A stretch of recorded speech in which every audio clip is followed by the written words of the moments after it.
বিচার যেদিন আরম্ভ হবে সেই দিন আল্লাহ প্রথমে বলবেন আল-ইয়াওমা লা তামলিকু নাফসুন লিনাফসিন শাইআ ওয়াল আমরু ইয়াওমাইযিন লিল্লাহ। আজ কোন মানুষের কোনো উপকার করতে পারবে না, একচ্ছত্র মালিকানা আমার হাতে থাকবে। আমি আল্লাহ বলছি আজকে কোন মানুষের কোনো উপকার করতে পারবে না। এই কথা বলার পরে 7 আকাশকে ডান হাতে ধরে ঝাঁকি মারবেন, 7 জমিনকে বাম হাতে ধরে ঝাঁকি মেরে বলবেন আইনাল জব্বার আইনাল মুতাকাব্বির আনা মালিকুল আমলাক। স্বৈরাচারী, স্বেচ্ছাচারী, অহংকারী, বদমেজাজিরা কোথায়? আমি হচ্ছি রাজাধিরাজ। এখন বিচার আরম্ভ হচ্ছে। মনিত উপস্থিতি, সূচনাতে আরো দু একটি কথা বলে নি। বিচার কত কঠিন, এইদিকে লক্ষ্য করুন, বিচার কত কঠিন। রাসূল সাল্লাল্লাহু আলাইহি সাল্লাম বলেন মা মিন রাজুলিন ইয়াতাকাল্লামু রাব্বাহু। প্রত্যেকটা মানুষ বিচারের মাঠে তার প্রতিপালকের সাথে মুখামুখি কথা বলবে।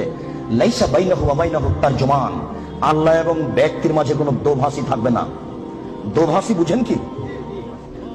আমি ইংরেজি বুঝি না, বাংলা বুঝি, আর ইনি ইংরেজি বুঝেন। আমি এক গ্লাস পানি চাচ্ছি, উনি আমাকে পানি দিতে পারছেন না। একজন লোক লাগবে যিনি বাংলাও বুঝেন, যিনি ইংরেজিও বুঝেন, উনি হলেন দোভাষী। আল্লাহ নবী বলছেন বিচার যখন আরম্ভ হবে তখন কোনো দোভাষী থাকবে না। বলা হাজেমুনি হাজেমহু, কোনো অন্তরাল থাকবে না।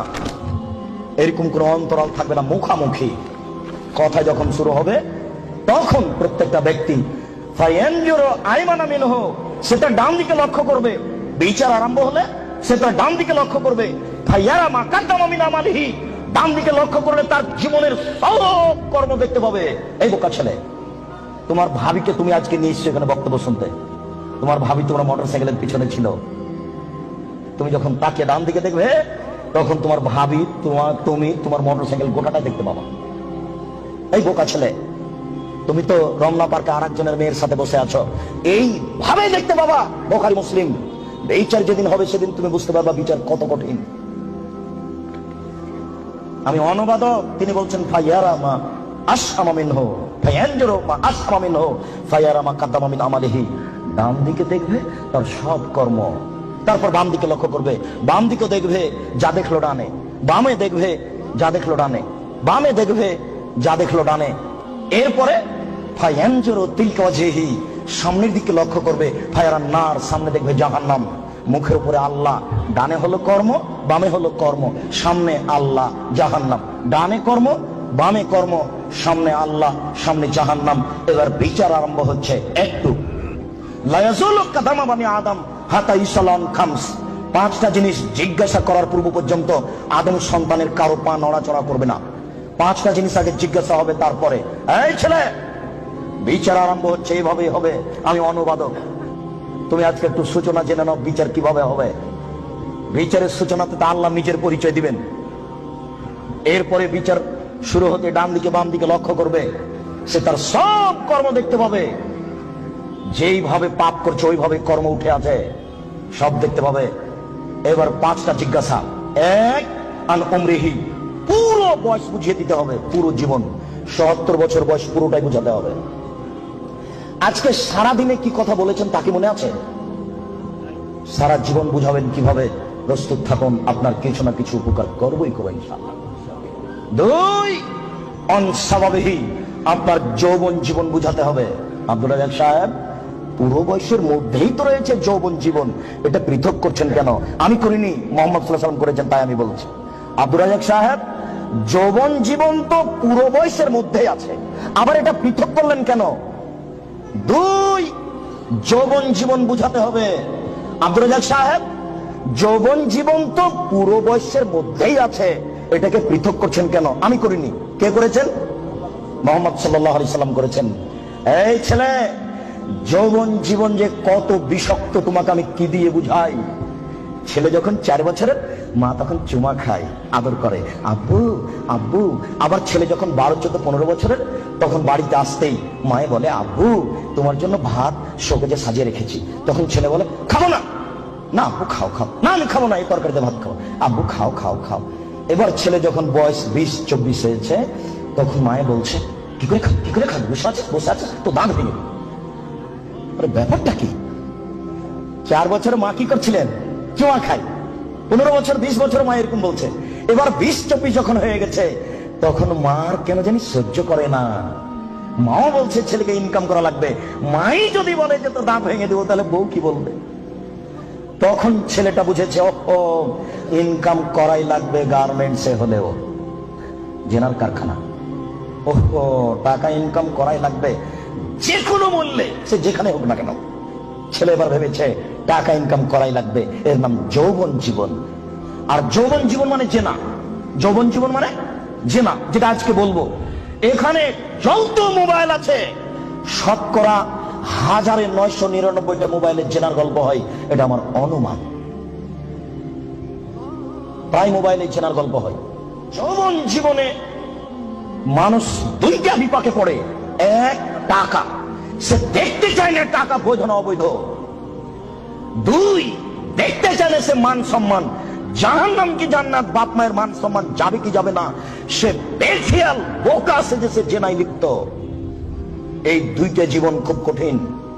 সম্মানিত উপস্থিতি, আমরা বলছিলাম এ হচ্ছে বিচার যৌবন জীবন। টাকা বুঝাতে হবে, আইনা ইকতাসাবাহু ফিমান ফাকাহু, টাকা কোথায় ইনকাম হয়েছে সেটাও বুঝাতে হবে, টাকা কোথায় ব্যয় হয়েছে সেটাও বুঝাতে হবে। 5, অনিলমিহি, হুজুরকে বিদ্যা বুঝাতে হবে। হুজুর বুঝতে পারেননি, হুজুরকে আমি বললাম হুজুর আমার দোকানটা উদ্বোধন করে দেন, তো 5টা ছেলে নিয়ে আসলেন হুজুর। হুজুর বলছেন 1 ঘন্টা পরে যে কোরআন মাজিদ পড়া হয়ে গেছে, এক খতম। আপনার বাপের নামে আমি কোরআন বক্সে দিলাম, আমার বাপের নামে হুজুর কোরআন বক্সে দিলেন। এবার 1 ঘন্টা পরে ছেলেরা যাচ্ছে ঘরের দিকে, এই তুই কতটুকু পড়েছিস রে? আমি 1 পৃষ্ঠা পড়েছি। এই তুই? আমি পড়িনি, খালি আমি এরকম করছি। জি হুজুর বুঝতে পারেননি বিদ্যা কতটুকু বিপদ। শুনুন, বুখারী মুসলিমের হাদিস, 3 শ্রেণীর মানুষ দিয়ে জাহান্নাম উদ্বোধন হবে। আপনি দোকান উদ্বোধন করছেন হুজুর দিয়ে? আল্লাহ নবী বলেছেন 3 শ্রেণীর মানুষ দিয়ে জাহান্নাম উদ্বোধন হবে। 1, শহীদ। 2, দানশীল। 3, হুজুর। বুখারী মুসলিম বাংলা মেসকাত বিদ্যা অধ্যায় প্রথম অনুচ্ছেদে আছে 2-4টা হাদিসের পরে। আপনি এখনই গিয়ে বাড়িতে দেখবেন। কয় শ্রেণীর মানুষ দিয়ে জাহান্নাম উদ্বোধন হবে? 3 শ্রেণীর। 1, শহীদ। তুমি যতই বলো না কেন, বিচার একদিন হবে বোকা ছেলে, বাড়িতে ঢুকে যাও, পরিস্থিতি অতীব জটিল। 2, দানশীল। 3, হুজুর। হুজুর বুঝতে পারেননি আমি কত বড় বিপদে। এই ছেলে, তোমার মনে আছে কি আল্লাহ রাসূল চলে যাচ্ছেন, জিবরাইল ডান হাত ধরে আছেন, মিকাইল বাম হাত ধরে আছেন। তখন দেখলেন একটা লোক চিঠে শুয়ে আছে, আর একটা লোক পাথর দিয়ে তার মাথাকে ভেঙে চৌচির করে দিচ্ছে। পাথর যখন মাথার উপরে মারছে, মাথা ফেটে চৌচির, পাথর ছিটকে দূরে চলে যাচ্ছে। আবার পাথর নিয়ে আবার মারে। বলো তো ইনি কে? হুজুর। যার মাথা পাথর দিয়ে ফাটিয়ে দেওয়া হচ্ছে ইনি হুজুর। বুখারী মুসলিমের হাদিস। ওই যে আল্লাহ রাসূল বললেন হুজুরকে জাহান্নামে দেওয়া হবে, দেওয়ার সাথে সাথে ভুঁড়িটা বের হয়ে ঝুলবে। তখন হুজুর ভুঁড়ি নিয়ে ঘুরতে থাকবে। গরুর পায়ে ধান মারার সময় গরু যেমন ঘুরে, আপনারা তো শহরের মানুষ, এই কথা বুঝবেন কিনা? আচ্ছা, আপনারা জীবনে কোনোদিন গরুর পায়ে ধান মারা দেখেছেন? তো গরু যেমন ঘুরে হুজুর তেমন ঘুরবেন, ভুঁড়িটা ঝুলতে থাকবে জাহান্নামে। তখন জাহান্নামীরা এসে বলবে, মালাক হুজুর ব্যাপারটা কি, আপনি কেন এখানে? আপনি তো আমাদেরকে ভালো কথা বলছিলেন, মন্দ থেকে নিষেধ করছিলেন। হুজুর তখন বলবে, কি করি, আমি ভালো বলেছি, ভালো করিনি যে। বুখারী মুসলিম। আল্লাহ নবী বলছেন যে আমাকে ওপরে নিয়ে যাচ্ছেন জিব্রাইল, দেখলাম অনেক মানুষ তাদের ঠোঁট এবং জিহ্বাকে আগুনের কেঁচি দিয়ে কেটে দেওয়া হচ্ছে। আচ্ছা, কেঁচি বুঝেন কি আপনারা? কেঁচি, কাঁচি, এটা আগুনের জিহ্বা এবং ঠোঁটকে কেটে দেওয়া হচ্ছে বহু মানুষ। আমি বললাম, জিব্রাইল মানা হলো, ব্যাপারটা কি, এরা কারা, কাদের ঠোঁট এবং জিহ্বা কেটে দেওয়া হচ্ছে? জিব্রাইল উত্তরে বলেন, হাউলাই খুতবা মিন উম্মতিক, এরা হচ্ছে আপনার উম্মতের বক্তা, যারা বক্তৃতা করবে, তো আমি অনুবাদক। হুজুর যে কত বড় বিপদে তা হুজুর জানেন না, উনি ভাবতেও চান না আমি কত বড় বিপদে। হুজুর ধর্মকে এভাবে প্রচার করিয়েন না, বিচার একদিন হবেই।